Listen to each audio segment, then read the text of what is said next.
promessas que eu tenho. Então eu quero ler com você Números capítulo 13, versos 1 e 2. E o Senhor disse a Moisés: envie alguns homens em missão de reconhecimento à terra de Canaã, terra que dou aos israelitas. Envie um líder de cada tribo dos seus antepassados. Glória a Deus, aleluia. Quando nós lemos o livro de Gênesis, o livro do início, quando nós lemos ali, nós vamos ver em várias passagens Deus falando acerca da terra prometida, terra que dei a Abraão, Isaque e Jacó, terra que tenho para o meu povo. O povo de Deus está aqui nessa noite, o povo do Senhor veio adorar e celebrar nesse lugar. Então nós vemos várias passagens onde o Senhor está falando acerca da terra prometida, acerca da promessa de uma terra que o Senhor estava dando e que o seu povo iria possuir. Êxodo 33:1 deixa isso muito claro. Mas nesse momento de Números, o que nós vemos é que o povo agora está à beira da promessa, que o povo agora está de fato às portas da promessa, que o povo está a um passo de acessar a promessa de Deus. Eu quero declarar aqui no nome de Jesus que você está mais perto da realização da promessa de Deus na sua vida do que você pode imaginar. Eu quero declarar pela fé que você está mais próximo de acessar aquilo que Deus prometeu para a tua vida do que você já pode ter imaginado. E é nesse momento que eles estão ali às portas para acessar essa promessa, que nós lemos esses versículos, que fala o capítulo 13 do livro de Números. Eles estão à porta para acessar as promessas, eles estão às portas para tomar posse da promessa. Tem alguém aqui hoje disposto a tomar posse da promessa que Deus tem para você? Tem alguém disposto? Eu vou tomar posse, eu vou me posicionar e eu vou possuir aquilo que Deus já me prometeu. Então entenda, eu estou falando de eles acessarem, mas agora eu falei de eles tomarem posse. Isso pode te deixar um pouco em dúvida. Pastor, não entendi. Você diz que eles estão à porta de acessar, mas agora você me diz que chegou o tempo de eles tomarem posse. Tomar posse porque a terra já era deles, a promessa já era para eles, a promessa era para o povo de Deus. Mas detalhe, havia um povo ocupando aquela terra de maneira indevida, havia um povo ocupando aquela terra de maneira ilegal. A promessa é que a terra era do povo de Deus, era a terra que Deus estava dando aos seus, era a terra que Deus estava dando ao seu povo, mas haviam habitantes que estavam naquela terra de maneira ilegal. E eu não sei se você compreende isso, mas o que nós precisamos fazer quando tem alguém ocupando algum lugar que não é seu, de maneira ilegal, de maneira indevida? Aí você vai dizer: não, pastor, eu vou ser muito manso, eu vou ser muito, eu vou ter muita paciência, e deixa lá, uma hora ele sai. Não, querido, o inimigo não tem lugar, não tem espaço e não tem legalidade na nossa vida para ocupar o lugar que Deus nos prometeu, a terra que Deus nos prometeu, aquilo que Deus gerou para nós como promessa. Sabe o que eu estou dizendo? Que a tua família é promessa de Deus, que o teu casamento é promessa de Deus, que os teus filhos são promessas de Deus, que o teu ministério é promessa de Deus. Então hoje à noite, de se posicionar e botar o inimigo para correr desse lugar, porque essa terra, esta família, esse lugar é herança de Deus para nós, e nós vamos nos posicionar, nós vamos tomar posse. Aquele povo está de maneira indevida. Hoje à noite você vai estufar o peito na hora de voltar para casa e vai dizer: Satanás, o dono dessa terra está voltando. Vai ter marido que vai estufar o peito hoje indo para casa, e a esposa vai ficar feliz, porque ele vai dizer: no meu casamento o dono está voltando para casa. O inimigo vai saber que tem dono, o inimigo vai saber que tem alguém que está disposto a tomar posse. Deus usa Moisés então para enviar espias, e o texto diz: um de cada tribo, ou seja, 12 espias, que deveriam ir até a terra da promessa, até a terra prometida, e deveriam fazer lá o quê? uma expedição de reconhecimento, reconhecer a terra, observar a terra, e depois de observar, deveriam então fazer um relatório. O que é isso? Relatar o que viram, relatar o que eles conheceram, relatar o que eles tiveram oportunidade de ver. E quando nós lemos o texto, nós vemos que um grupo desses espias começa o relatório de maneira positiva. E eles começam dizendo: a terra é boa, a terra verdadeiramente emana leite e mel. A terra é produtiva, a terra é fértil, a terra é abundante. No nome de Jesus, você não apenas começou de maneira positiva, eu quero declarar que pela fé você permanece de maneira positiva, que você vai até o fim de maneira positiva, porque eles começam vendo aquilo que é bom. E não é assim no casamento, começo tudo é bom. No emprego, quando a gente muda de emprego, às vezes a gente diz: não, essa empresa não está boa, quando eu mudar e for para outra vai melhorar. No começo tudo é bom, é maravilhoso, mas e depois? Depois você até diz assim: olha, melhor era o Egito, melhor era lá onde eu estava. Não é assim? Porque no começo tudo é bom, mas nós não somos o povo que vai apenas se posicionar no começo. Nós não somos um povo que vai apenas começar bem, nós somos um povo que vai terminar bem, um povo que vai chegar ao fim. Aleluia. Como disse Paulo: eu combati o combate, eu acabei a carreira e eu guardei a fé. Como disse o nosso Senhor Jesus na cruz do Calvário, João 19:30, entregando o seu espírito ao Pai, ele disse: tetelestai, está consumado. Eu fiz tudo o que tinha para fazer. Eu quero declarar: algumas pessoas aqui começavam muitas coisas e não terminavam a maioria delas. Talvez você não vai começar muitas coisas, mas que no nome de Jesus, a partir de hoje, você vai terminar tudo aquilo que você começar. Você vai entender que o importante não é fazer muitas coisas, mas é chegar ao fim daquilo que você começou. Talvez você comece um curso e não termina, talvez comece um trabalho e não termina, talvez comece um projeto e não chega ao fim, mas hoje Deus está fazendo você despertar, você voltar a acreditar na promessa, e você vai terminar aquilo que Ele começou, porque Ele é fiel para terminar o que Ele começou. Mas você também precisa ser fiel para terminar aquilo que Ele te comissionou. Então aquilo que você começou, em nome de Jesus, não precisa começar muita coisa, mas termine tudo aquilo que você começa, porque o segredo não é apenas começar bem, mas é terminar bem. Às vezes a gente entra em um ambiente com um relatório positivo. Por quê? Porque a gente observa o que é bom. E esses homens foi assim, eles começam um relatório falando de maneira positiva, falaram da fertilidade, falaram como era bom o fruto. Só que de repente, o relatório começa a mudar a sua essência. De repente, o teor desse relato muda para quê? Para uma avaliação negativa. Está entendendo? Pastorzão André está fazendo uma série tão maravilhosa lá em Orlando, falando da fofoca, irmão. E eu disse aqui hoje pela manhã: é tempo de a gente falar menos, mas aquilo que falarmos ser bênção, aquilo que falarmos ser verdadeiro, aquilo que falarmos produzir vida. A vida não está no muito falar, a vida está em falar a verdade, porque a verdade liberta, a verdade transforma, a verdade gera vida. E aqui eles, depois de falarem das coisas boas, talvez ali era a hora de parar. Deus vai te dar discernimento para saber a hora de parar. Por que alguns grupos, algumas conversas não terminam bem? Porque a gente perde o fio da meada. Até começa uma conversa boa, positiva. Irmão, quando você vê que a conversa vai mudar, vou te dar um conselho: vaza. Eu não vou fazer parte dessa conversa, eu não vou fazer parte dessa rodinha. Eu estou vendo que o relato que antes era... Já viu gente que diz: olha que culto abençoado, hein? E alguém diz: verdade, que louvor. Olha, você viu a palavra, mas de repente alguém diz assim: mas... irmão, na hora desse mas, irmão, corre. Como é que está o casamento? O casamento está bem. Olha, esposa, mas, irmão, falou mais, corre, deu, o tempo de ouvir está aqui, até aqui eu participo, começou bem. Quando eu vejo que o relatório vai mudar para o negativo, eu vazo.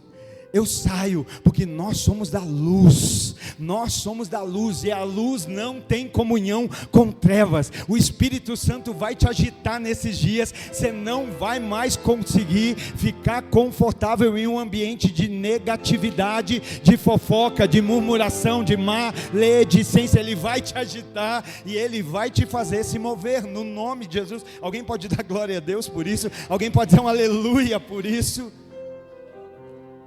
Quando o relatório começa a mudar e toma um teor negativo, sabe o que acontece? Entra até mesmo a questão da impossibilidade de conquistar a terra. Quando o relatório muda e vai para a parte negativa, o que é que acontece? Agora eles começam a dizer: não tem como conquistar essa terra, não tem como conquistar, essa terra é difícil. Olha só, começou um relatório positivo, de repente esse relatório muda, de repente aquilo que só observava a fertilidade, a abundância, os bons frutos da terra, vira algo negativo, e agora eles vão dizer: é impossível nós conquistarmos essa terra, é impossível nós tomarmos posse dessa terra. E sabe por que isso é perigoso? Porque essa palavra desmotivou a vida de muitos. Essa palavra fez com que muitos desacreditassem que eles poderiam tomar posse da promessa. Essa palavra os influenciou de tal maneira que aqueles de 20 anos para cima não herdaram essa terra, não acessaram essa terra. Olha só por quê? Porque uma palavra negativa veio os desencorajar, veio os desmotivar, veio os fazer desistir da promessa. Você está caminhando e Deus começa a restaurar, e restauração é um processo, amém? A restauração não é um passe de mágica. Deus vai trabalhando em detalhes, vai trabalhando pouco a pouco. Aí você comenta: olha como Deus está restaurando minha casa, olha como Deus está restaurando meu casamento, minha família, minha história, minha vida com meus filhos. E aí alguém diz assim: mas não sei não. Aí até você mesmo começa a: acho que não é possível mesmo isso acontecer, acho que não é realidade, quem sabe, né?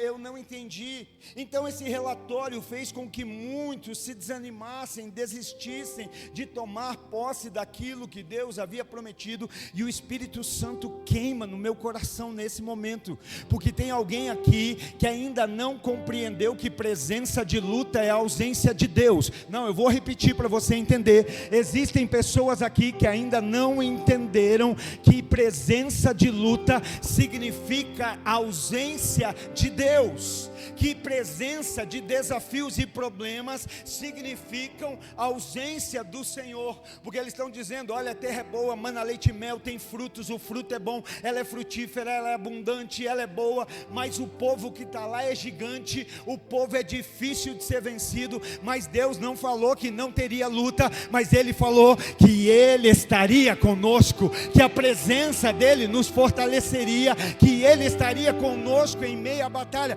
Na verdade, a sua palavra diz que essa luta não é nossa, que essa luta é dEle. Ele só vai nos mandar nos santificar. Santificai-vos, e vocês vão ver se eu não luto a batalha, se eu não vou à frente, se não sou eu que luto as suas guerras. E aí então nós vamos lá para o versículo 18 de Números 13. Até aqui nós vemos Moisés enviando o povo, fazendo reconhecimento, o povo dando um relatório negativo. Era um grupo de 12 espias. 10 deram um relatório negativo. Deixa eu te dizer, cuidado quando você pende para o lado da maioria. Cuidado quando você acha que a maioria, não tem um ditado que diz que não, Deus está com a maioria? Não, Deus está com aquele que está caminhando certo. Deus está com aquele que escolheu caminhar na sua palavra, na sua vontade. Não, mas olha, lá tem 10, lá só tem 2. É que o detalhe, que lá tem 10 homens, mas lá tem um Deus no meio de 2 homens. Lá tem um grupo grande, mas lá tem um grande Deus no meio de pequenos homens. Olha só como a gente precisa se posicionar. Verso 18 do capítulo 13 de Números. Quando Moisés os enviou para observarem a Canaã, dissem: subam pelo Neguebe e prossigam até a região montanhosa. Vejam como é a terra e se o povo que vive lá é forte ou fraco, se são muitos ou poucos, se a terra em que habitam é boa ou ruim, se as cidades que vivem são cidades sem muros ou fortificadas, se o solo é fértil ou pobre, se existe ali floresta ou não. Olha só que lindo. Ele manda observar todas as coisas. Observem a terra, observem a fauna, observem a flora, observem o fruto, observem os inimigos, observem como a cidade é, se é fortificada ou não. E depois de tudo isso, ele dá uma palavra: sejam corajosos. Tragam alguns frutos da terra. E era a época do início da colheita das uvas, aleluia. Aqui o versículo 20 termina dizendo que era a época da colheita das uvas. E eu creio no nome de Jesus que começa um tempo de colheita na tua vida, a partir do teu posicionamento em resposta à direção da palavra de Deus. Está vindo um tempo de colher, está vindo um tempo de colher na tua vida, eu creio em nome de Jesus. Mas eu quero compartilhar alguns conselhos práticos que o Espírito Santo colocou no meu coração, para que nenhum de nós venhamos desistir das promessas de Deus na nossa vida. E o primeiro é esse: tenha cuidado aonde você mantém os seus olhos. Tenha cuidado aonde os seus olhos estão fixados. Tenha cuidado aonde a tua visão permanece. No verso 18 houve uma instrução de Moisés: vejam como é. Moisés estava dizendo: olhem, observem, vejam. Havia uma ordem para ver, havia uma ordem para olhar, havia uma direção para que eles observassem o povo, observassem a terra, observassem a cidade, observassem o solo. Mas depois de dizer tudo isso, olhem para a terra, olhem para o solo, olhem para os frutos, olhem para os gigantes, olhem para o povo. Ali a Bíblia não diz gigantes. Olhe para o povo, olhe para se ela é bem guardada, olhe como a cidade é fortificada. E depois disso ele está dizendo: tenham coragem. Quem aqui acredita que Deus sabe o que nós vamos ver? Quem aqui acredita que Deus sabia o que eles iriam ver? Todos nós. Mas Deus está dizendo assim: depois de vocês verem o que vão ver, tenham coragem. Tenham coragem. O que você está vendo não é para te parar. O que você está vendo é para você lembrar da minha palavra. E antes deles verem, Deus já tinha dado a palavra. Vejam, e depois de ver, tenham coragem. Talvez o que você vai ver, nem tudo vai te agradar, mas não é sobre ser agradado, é sobre andar em coragem. Coragem, coragem, porque Deus disse: sejam corajosos. Essa palavra faz toda a diferença no posicionamento deles, porque aquilo que eles estão dizendo que é difícil de enfrentar, Deus já estava dizendo antes: sejam corajosos. Depois de vocês verem o que vem pela frente, tenham coragem. Eu quero crer no nome de Jesus que o posicionamento da igreja do Senhor na face da terra vai mudar, porque a gente quer buscar Jesus para que Ele acabe com os nossos inimigos. E quando eu falo inimigos, não falo de pessoas, não é essas pessoas que você imaginou. Com o inimigo, com as lutas, com a dificuldade.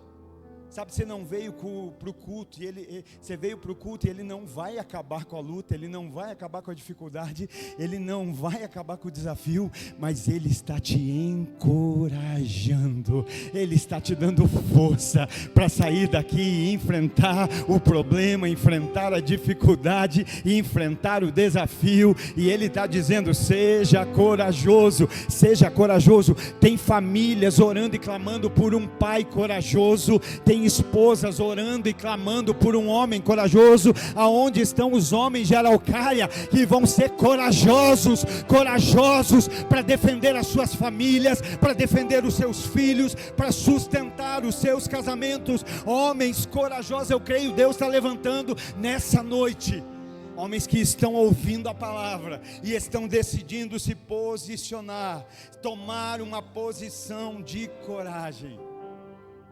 Hoje, infelizmente, tem muito marido crente que fala para a esposa: vai lá orar para os problemas diminuir.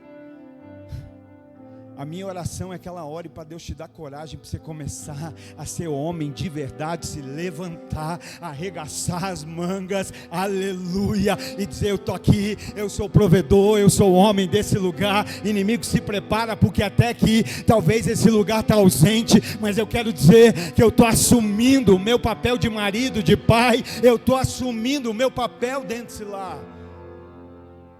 Você vai botar o inimigo para correr de um território que você deixou ele ocupar. Você vai sair daqui hoje com a carta de despejo para o inferno. Tem homem corajoso aí? Aleluia! Se posicionar.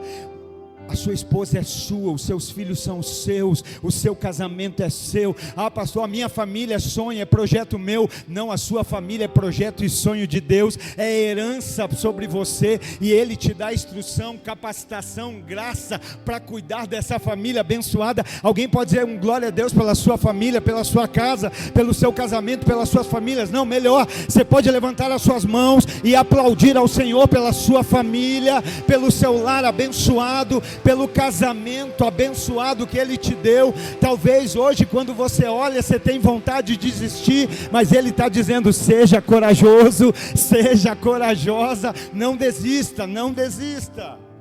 Aleluia.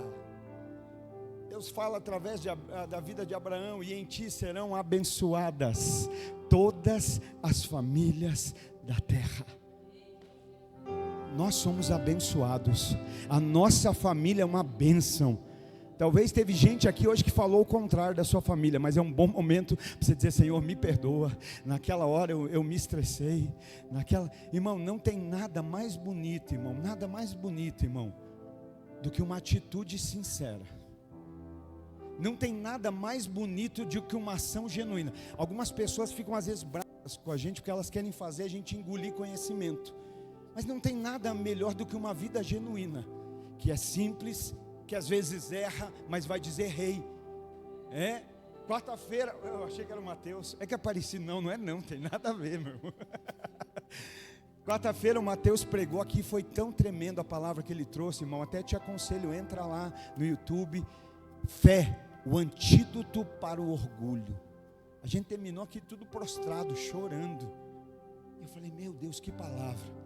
Ontem nós estávamos na correria o dia inteiro fazendo visitas, atendimentos, e aí à noite viemos para cá limpar a igreja, e aí ele também já estava fazendo algumas atividades, e eu acho que ele estava meio cansado. E aí de repente a mãe pergunta algo, ele responde meio áspero, o pai pergunta algo, ele responde meio áspero. Eu falei assim: amigão, pega tuas coisas, vai para casa descansar, não precisa ajudar. Que tem horas que Deus quer nos parar para nos fazer refletir, irmãos. Para de querer ficar ocupado quando Deus quer fazer você parar para pensar no que você está se ocupando. Porque às vezes a gente não para de estar ocupado porque a gente não quer ensinar, não quer ouvir a lição que Deus quer nos ensinar. Terminamos, eu e a mãe dele, que ficamos. Quando fomos embora, esse cara já estava na porta de casa esperando a gente, já chorando. Já abraçou a mãe e falou: mãe, me perdoa, porque eu estava estressado, eu estava cansado, e eu falei com você como não deveria falar. Ela disse: amém, eu te perdoo, e beijou. Aí eu fui passar, ele já me agarrou também: pai, vem cá, me perdoa, porque eu estava estressado, eu estava cansado, e eu falei com você como eu não deveria falar, e eu não quero viver assim. Ninguém, quando fala que estão fazendo, diz que é perfeito, mas diz que precisamos ser humildes a ponto de reconhecer que erramos, que falhamos, e estamos dizendo: Senhor, eis-nos aqui, aperfeiçoa-nos, Senhor. Eu achei tão lindo, e eu falei amém. E aí e ele falou: não, pai, olha aqui para mim no meu olho. Eu olhei, e ele falou: eu te amo. E sabe, isso é lindo, porque isso é fruto. A gente às vezes faz, eu falei aqui de manhã, irmão, e com muito amor e carinho, receba isso no teu coração. Hoje nós nunca tivemos tanto devocional diário como hoje. Sim ou não? A igreja nunca teve isso, irmão. É devocional de tudo quanto é tipo, de tudo quanto é cor, de tudo quanto é jeito, sim ou não? Mas mais importante do que um devocional diário é uma vida devocional intencional. Mais importante do que a gente ler. Por que você lê um devocional diário? para que tudo aquilo que você leu, você aplicar de fato na sua vida. O devocional diário tem o intuito de se transformar em uma vida devocional intencional. É lindo a gente ler, né? Se alguém te ferir, dá outra face. Eu fiz meu devocional diário, e talvez naquele dia Deus vai pôr alguém que vai te afrontar. E aí a minha pergunta é: aquele devocional vai deixar de ser só uma leitura e vai se tornar um devocional prático?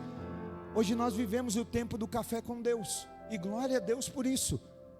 Tome café com Deus, mas não deixe Deus na mesa do café. Traga Ele para o almoço, para a janta, para o lanchinho, para o trabalho, para onde for. Quando você for fazer algo, você lembra: Deus está aqui. Uau! Será que a gente não deixaria de fazer muitas coisas se todo o tempo a gente pensasse nisso? Olha, Deus está aqui, o Espírito Santo está aqui. Então tome café com Ele, mas ande com Ele o dia inteiro. Não deixe Ele na mesa do café.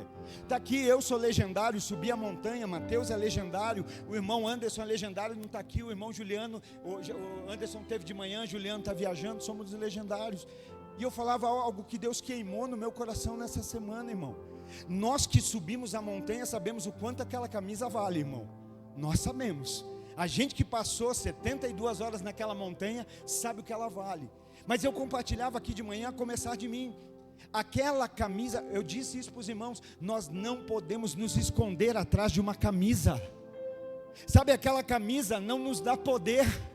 Aquela camisa nos dá responsabilidade. Aquela camisa não deu para nós superpoderes, não. Ela nos deu grandes responsabilidades. Porque lá naquela montanha a gente reviu o que tinha esquecido. Lá naquela montanha a gente lembrou o que precisava ser feito. Lá naquela montanha a gente aprendeu o que não tinha aprendido. Porque às vezes a gente faz de algo tão precioso algo místico. E aí a gente fala: já li meu devocional, hoje é só bênção. Se você aplicar tudo que você aprendeu no devocional, vai ser bênção. Se você levar o Deus do café junto com você, vai ser bênção. Se ao lembrar daquela montanha, não é algo místico, irmão. Porque às vezes a gente pensa: eu passei por aquele encontro, eu passei por aquele renovo, eu passei por aquele lugar, e Deus me deu poder sobrenatural para fazer o que eu antes não conseguia fazer. Não, não. Lá Ele te mostrou que você estava errado, que estava desalinhado, que precisava ser ajustado. Porque poder sobrenatural para fazer o que nós não podemos, quem dá é o batismo no Espírito Santo. É o Espírito Santo que nos capacita a fazer aquilo que nós não conseguiríamos. E às vezes a gente pensa que fazer o que não conseguiríamos é: eu não consigo pregar. Não, talvez tem gente que não consegue dizer: eu errei, me perdoa porque eu errei, eu fiz errado, eu fui contra você, eu não quis, eu não colaborei, eu não quis caminhar, eu não consigo. Mas o Espírito Santo que habita em você consegue. Eu sei que talvez pelo Mateus ele não conseguiria estar lá esperando e dizer: me perdoa. Talvez ele até tentou ir para a cama e dormir, mas o Espírito que habita dentro dele não deixou. Não, cara, você não vai conseguir dormir enquanto você não tomar posição. E eu quero declarar que hoje é noite em que o Espírito Santo vai te capacitar a colocar para fora aquilo que está aí dentro, mas já deveria ter saído há muito tempo. Ele vai fazer capaz. Mas você precisa confiar, com muita humildade, simplicidade e coragem. Vai acontecer no nome de Jesus. Não tente provar quão habilidoso você é. Deixa o Espírito Santo mostrar quão quebrantado você é. A Bíblia não diz que Deus rejeita um ser humano habilidoso, que Deus não rejeita um ser humano habilidoso. A Bíblia não diz, mas ela diz que Deus não rejeita um coração quebrantado, um coração humilde, contrito. Deus não rejeita. Às vezes a gente está querendo mostrar um currículo para Deus, que Ele está dizendo: isso não me importa, isso não me interessa. Já foi falado daqui a pouco. Deus está olhando para o nosso coração. Deus não está olhando para as nossas mãos. Deus está olhando para o nosso coração. Que no nome de Jesus, nessa noite, 23 de fevereiro de 2025, Deus ache na Lagoinha Araucária muitos corações quebrantados, corações contritos, corações arrependidos. Amém? Aleluia. Que Ele ache. Então olha aqui que o problema não era eles verem.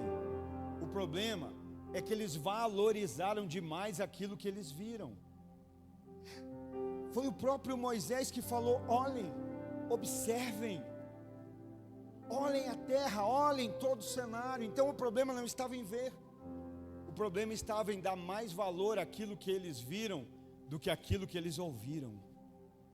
Porque Deus fala: vocês vão ver, mas depois de ver, tenham coragem. Você está aqui ouvindo uma palavra. Quem está ouvindo Deus falar aqui nessa noite? E aí você sai daqui depois de ter ouvido, e você vê algo dentro de casa, no meio da família, às vezes até no meio da igreja, indo embora. Mas o que é mais importante? Aquilo que você está ouvindo, vendo, ou aquilo que você ouviu? Aquilo que você está vendo com os teus olhos, ou aquilo que Deus falou para você? Seja corajoso. Olhe, mas não pare naquilo que você olhou. Olhe, mas não valorize demasiadamente aquilo que você viu. Valorize aquilo que você ouviu. Seja corajoso. Sabe qual foi o problema? Eles não se mantiveram focados na promessa, porque está ali. Eles estão vendo, irmão, a terra que Deus prometeu, do jeitinho que Deus falou.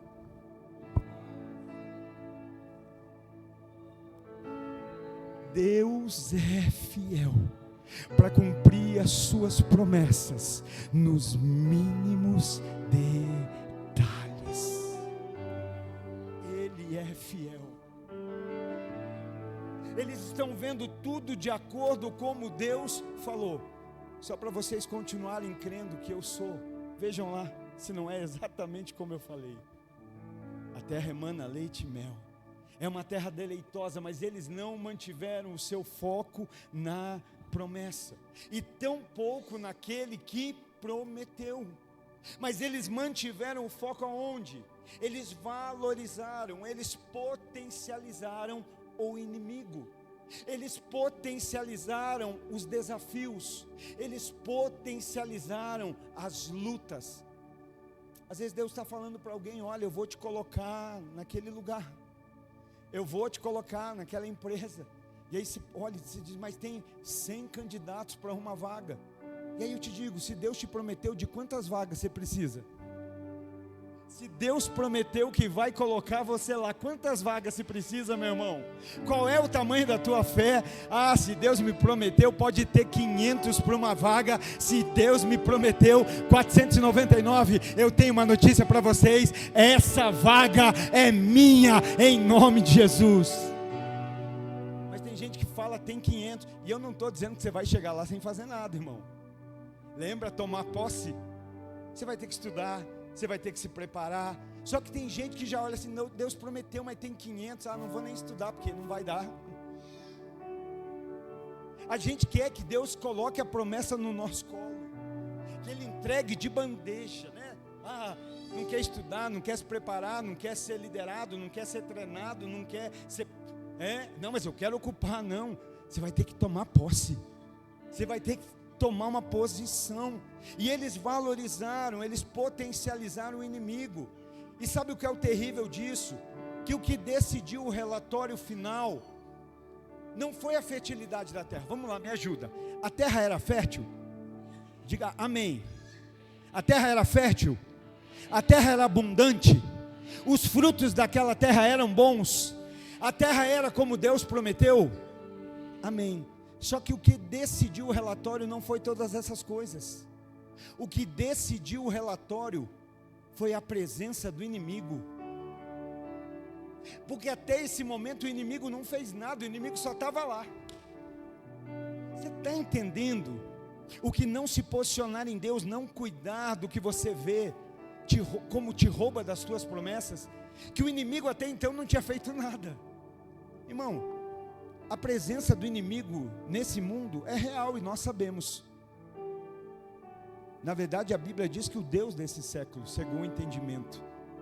Deus com D minúsculo, Satanás, ele está presente. A presença dele não vai nos fazer intimidar, a presença dele não vai dar a última palavra no relatório acerca da nossa bênção que está em Deus. A presença do inimigo não vai dar a última palavra no relatório acerca da nossa família, acerca do nosso casamento, acerca da nossa vida profissional, da nossa vida financeira, do nosso ministério, da história da igreja. Lembra o que Jesus disse sobre a igreja? Aleluia. Eu preciso te lembrar. Os discípulos chegam até Jesus e ele diz: gente, quem as pessoas dizem que eu sou? As pessoas dizem que tu és Elias, Jeremias ou um profeta. E vocês, quem dizem que eu sou? Pedro toma a frente e diz: tu és o Cristo, o Filho do Deus vivo. Jesus diz: boa coisa você disseste, mas isso não foi nem carne e sangue que te revelou, mas foi o meu Pai que revelou a você. E eu quero te dizer que tu és Pedro, e sobre essa pedra estabelecerei a minha igreja. Essa pedra é Jesus. Estabelecerei a minha igreja, e as portas do inferno não prevalecerão contra ela. Não, você não entendeu.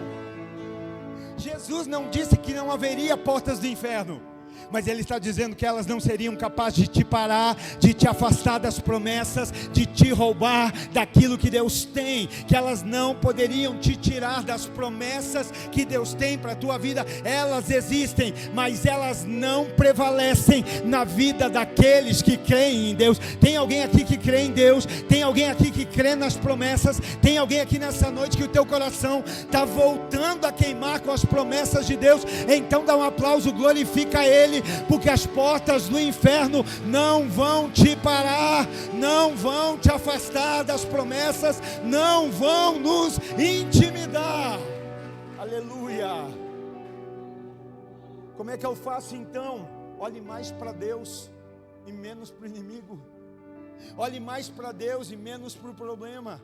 Olhe mais para Deus e menos para o desafio. Depois disso eles vão sumir, pastor? Não, eles não vão sumir. Mas quando você entende a grandeza do Deus que você serve, você entende o tamanho e a dimensão do problema que você enfrenta. Quando você olha primeiro para Deus, quem aqui já teve a oportunidade, aquele dia de céu azul bonito, que o sol está brilhando bem forte, e você por tolice decide olhar direto para o sol? O que acontece quando você olha para o sol? Você olha para o sol, quando você olha para as demais coisas, o que acontece? Fica tudo ofuscado. Por quê? Porque você olhou para um brilho maior, você olhou para uma força maior, que tirou o potencial de todas as demais forças. Quando nós olhamos para Deus e entendemos como, você vai olhar para o teu problema, agora quem tem que ter medo de mim é o meu problema, é meu inimigo, é o meu desafio, porque agora eu olhei em Deus. Você entendeu o que Pedro está falando? Pedro está dizendo quem Jesus é, e a partir disso Jesus diz quem Pedro é. E a partir de entender quem Ele é, Ele está dizendo: as portas do inferno não prevalecem mais contra você. Talvez você entra na oração dizendo: ai de mim, Pai, ai de mim, olha esse problema, ai de mim, olha esse inimigo. Mas quando você olha para Deus, Deus começa a fazer você entender quem você é nele, a força que você tem nele, a capacitação que Ele pode te dar. Ah, meu irmão, quem tem que dizer ai agora é o problema, quem tem que dizer ai agora é o inimigo, quem tem que dizer ai agora é o desafio. Colossenses 3:1 diz: portanto, já que vocês ressuscitaram com Cristo. Quem aqui já nasceu de novo em Cristo Jesus? Dá um amém, dá um glória a Deus, diz aleluia. Quem aqui é nova criatura em Cristo Jesus? As coisas velhas passaram e eis que tudo se fez novo. Quem ressuscitou em Cristo diz glória a Deus. Então esse texto aqui, quando Paulo escreve à igreja em Colossos, é para você. E ele está dizendo: portanto, já que vocês ressuscitaram com Cristo, procurem as coisas que são do alto. Ressuscitou em Cristo, então agora não fica mais procurando as coisas de baixo, agora começa a procurar pelas coisas do alto, aonde Cristo está sentado à destra de Deus. Hebreus 12, verso 1 e 2 diz: portanto também nós, uma vez que estamos rodeados por uma grande nuvem de testemunhas, livremo-nos de tudo que nos atrapalhe, do pecado que nos envolve, e corramos com perseverança a corrida que nos é proposta, tendo os nossos olhos fitos em Jesus. Jesus diz em João 14,6: eu sou o caminho, a verdade e a vida. É impossível ter os olhos fitos naquele que diz ser a verdade e continuar andando uma vida de mentira. Por isso ele está dizendo: olha para mim. É impossível ter os olhos fitos em Jesus, aquele que é a vida, e continuar com uma existência como se fosse morte. Não há como estar contemplando aquele que diz é a vida e pronunciando ainda mentira. Se nós olhamos para aquele que é a verdade, o que sai da nossa boca é verdade. Se nós olhamos para aquele que é vida, o que sai da nossa boca é vida. Tendo os olhos fitos em Jesus, autor e consumador da nossa fé. Irmão, aí eu pergunto: como procurar as coisas do alto? Como é que a gente faz hoje para manter os olhos fitos em Jesus? Alguém vai dizer: pastor, eu não tenho uma fotinho dele para ficar olhando. Você não precisa. A Bíblia diz que o verbo se fez carne e habitou entre os homens, tabernaculou. O que é verbo? Palavra. A palavra se fez carne. Como eu contemplo, como eu fixo meus olhos em Jesus? Contemplando a palavra, olhando para a palavra, conhecendo a palavra, mergulhando na palavra, contemplando a Jesus. Como eu procuro as coisas do alto? Deixa eu dizer para você: as coisas do alto você não acha na Amazon, no Google, na Shopee. Não, as coisas do alto nós achamos na Bíblia, na palavra de Deus, nas escrituras sagradas. É ali que está a direção para as coisas que vêm do alto, que são de Deus. E aí agora no capítulo 13, verso 31 em diante, o texto diz: mas os homens que tinham ido com ele disseram: não podemos atacar aquele povo. Olha o problema de onde você olha, porque aonde você mantém os teus olhos fixos, vai determinar a tua proclamação. Aonde você mantém estabelecido a tua visão, vai determinar o conteúdo daquilo que você proclama. O que nós vamos proclamar tem exatamente a ver com aquilo que nós contemplamos. Eles estão olhando para os inimigos, eles estão valorizando os problemas, e aí o que eles vão dizer? Não podemos atacar aquele povo, porque ele é mais forte do que nós. E espalharam entre os israelitas um relatório negativo acerca daquela terra, e disseram: a terra para a qual fomos em missão de reconhecimento devora os que nela vivem. Todos os que vimos são de grande estatura. Vimos também os gigantes, os descendentes de Enaque, diante dele, de quem parecíamos gafanhotos, a nós e a eles. Segundo conselho, meu querido: cuide com aquilo que você permite acessar os seus ouvidos. Primeiro, cuide aonde você mantém a sua visão. Segundo, cuide aquilo que você permite que entre pelos seus ouvidos.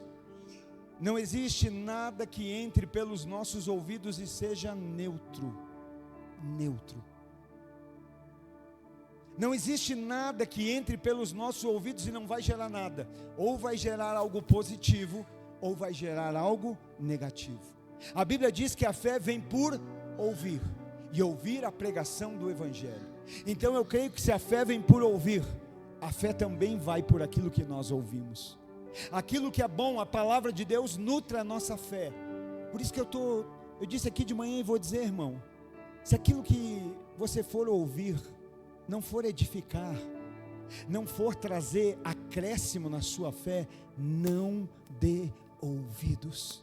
Pastor, mas se eu não ouvir aquela pessoa, ela vai ficar chateada comigo. Tá bem, se você ouvir, quem fica chateado é Deus. Quem você escolhe chatear?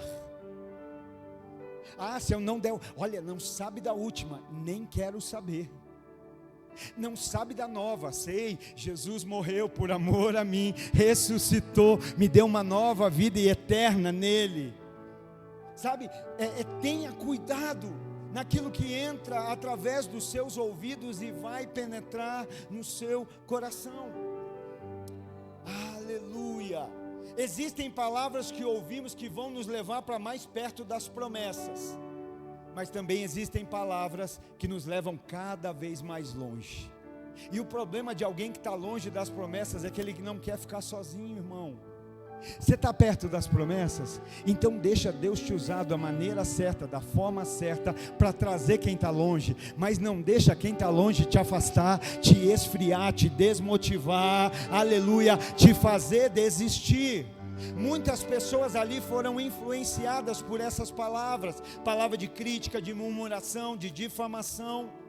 Então decida dar ouvido a palavras que te aproximam de Deus, que te aproximam das promessas dEle, que acima de tudo te aproximam da vontade dEle para a sua vida. E aí nós vamos então para o verso 14, já caminhando para o final, Números 14, versos 4 a 7. E disseram uns aos outros, só para você relembrar, Deus manda os espias avaliar a terra, que é promessa de Deus, que é representação de bênção. Eles vão, fazem o reconhecimento, e o relatório começa positivo, termina negativo, e toda uma geração é influenciada e desanimada, desiste das promessas. É nesse momento que eles dizem, olha, não dá mais, não queremos mais. E aqui nós entramos no inteirinho do capítulo 14, verso 4. E disseram uns aos outros, escolheremos um chefe e voltaremos para o Egito. O problema não é ter líder, o problema é ter cuidado para onde esse líder está te levando. Porque eles no meio já que a promessa não se realizou, vamos levantar um líder. Vamos levantar um líder no meio desse povo que não quis tomar posse da promessa, e esse líder vai nos levar. Você está pegando isso? Talvez tem gente que você está confiando como líder, e esse líder está te levando de volta para o Egito.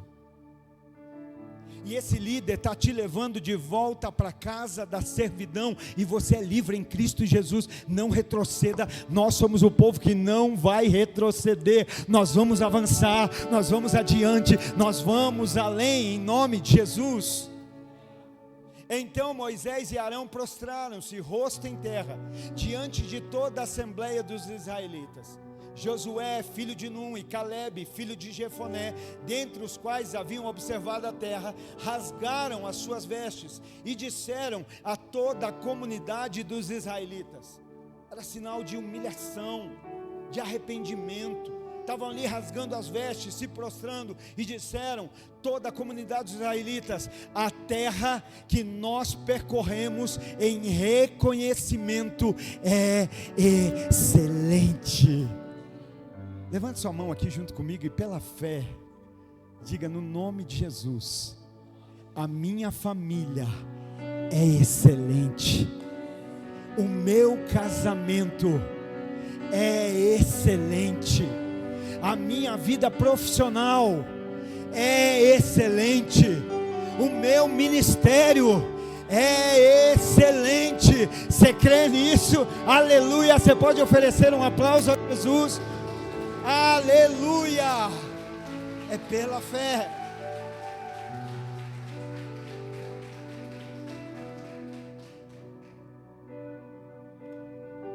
E o último conselho para nós orarmos é esse: use a sua boca para trazer alinhamento, encorajamento e posicionamento.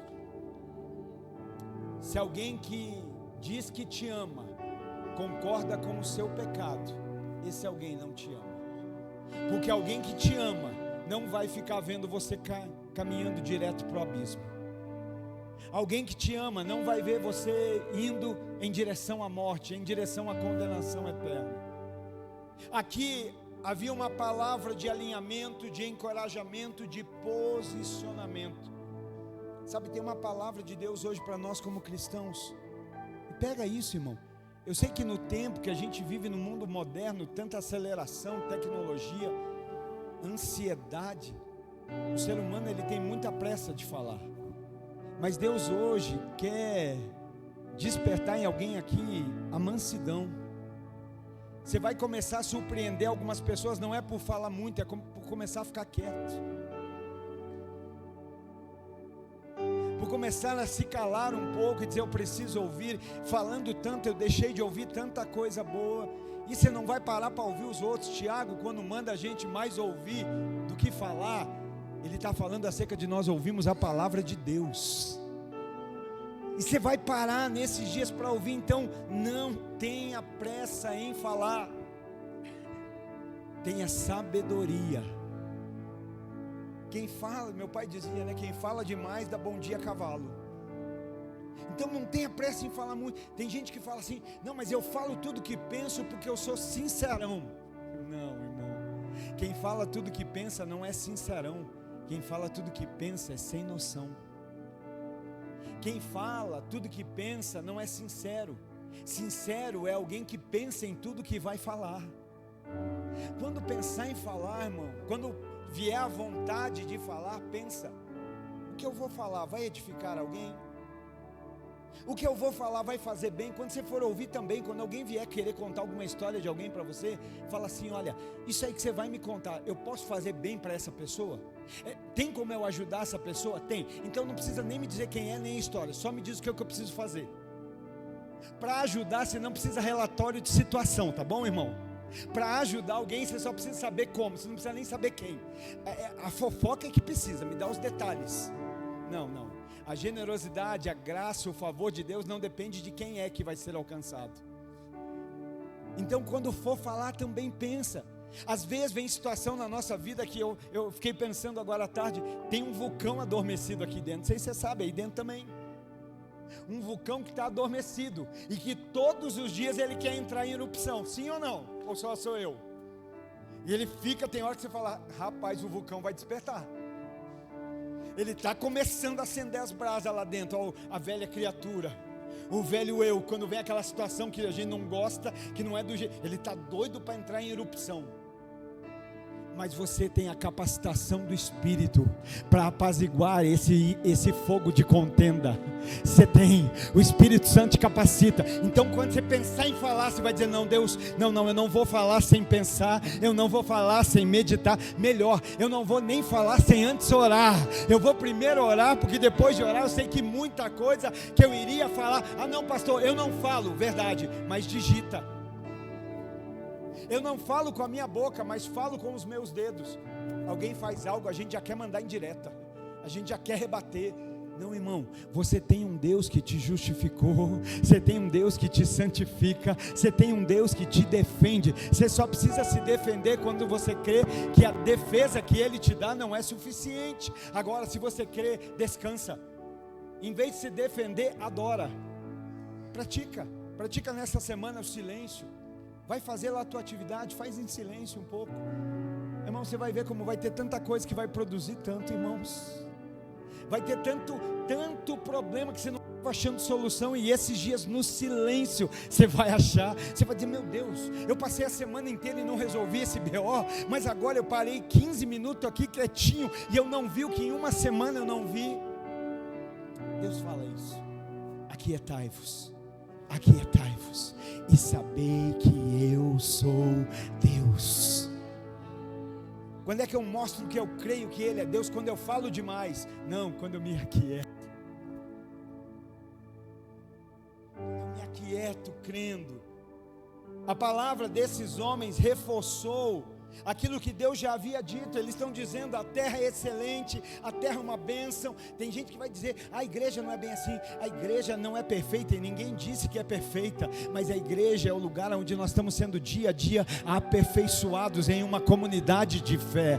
Nós estamos caminhando, pessoas diferentes, de diferentes formas, mas que têm o mesmo Deus, que são filhos do mesmo Pai, que são irmãos em Cristo Jesus. A palavra daqueles homens reforçou a promessa e também reforçou quem a prometeu. E no verso 9 do capítulo 14 ele ainda diz: olha, se Deus, ele diz: não sejam rebeldes contra o Senhor. Então a primeira palavra é para quê? Para trazer encorajamento. Mas agora no segundo ele diz assim: não sejam rebeldes contra o Senhor. Se Ele se agradar de nós, a terra é nossa. Só nós não podemos ser rebeldes. Sabe o que isso me ensina, irmão? Que não dá para eu esperar o cumprimento da promessa em meio a uma vida de desalinhamento e desobediência, entre aspas, rebeldia. Deus não vai cumprir a promessa no meio da rebelião, no meio da rebeldia. Eles estão dizendo que a gente tem, é só a gente não ser rebelde, é só a gente não, a gente obedecer. A rebeldia tem tirado muita gente da terra prometida. A rebeldia tem impedido muitas pessoas de tomarem posse das promessas de Deus. E olha como é uma palavra de encorajamento, que depois dele dizer, não sejamos rebeldes, aí eles dizem assim, sabe o que nós vamos fazer? Não tenham medo desse povo, dessa terra. Ou seja, ele está fazendo o povo voltar a acreditar, a confiar. O inimigo está ali, mas ele está dizendo, não temam o inimigo, se vocês estão em Deus, se vocês não estão em rebelião com Deus, fica tranquilo. Quem é o inimigo? O que o inimigo pode fazer se Deus está com você? O inimigo estava ali, mas Deus estava com eles. O inimigo estava presente, mas Deus estava ao seu favor. Não é isso que diz a palavra de Deus? Se Deus é conosco, quem será contra nós? Agora eu te pergunto, será que Deus é com o rebelde? Será que o rebelde pode dizer isso? Se Deus é comigo, quem poderá ser contra mim? A Bíblia diz que Deus resiste ao soberbo, que o inimigo do soberbo é Deus, que quem vai na contrapartida do orgulhoso e do soberbo é o próprio Deus. Irmão, se o diabo vier contra nós, a gente clama o nome de Jesus, mas e agora se for Deus nos resistindo? A quem clamaremos? Quem há de ir por nós? Então agora a palavra é para trazer coragem. E agora eu peço para você ficar de pé, para nós já orarmos. Os outros, lembra que disseram, quando voltaram com o relatório, eles disseram, olha, nós observamos a terra, lá tem gigantes, os homens são fortes, o povo é forte, o exército inimigo é forte. Quando nós olhamos para eles, nós nos vemos como gafanhotos. Mas sabe o que Josué e Caleb disseram? Não tenham medo desse povo, não tenham. Sabe por quê? Porque nós vamos devorar esse povo como pão. Os outros que colocaram os olhos, mantiveram os olhos onde não deveriam manter. Os outros que permitiram, ouvir, falar o que não deveriam, está dizendo, a gente se vê como gafanhoto.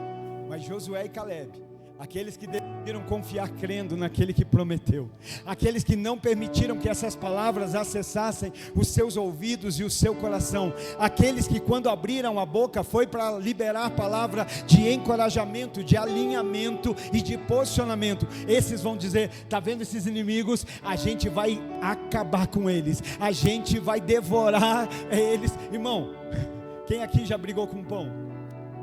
Quem aqui já perdeu uma luta por um pão? Eu fico imaginando, pensa um pão no prato do Mateus olhando para ele. Meu Deus, deu medo, não deu?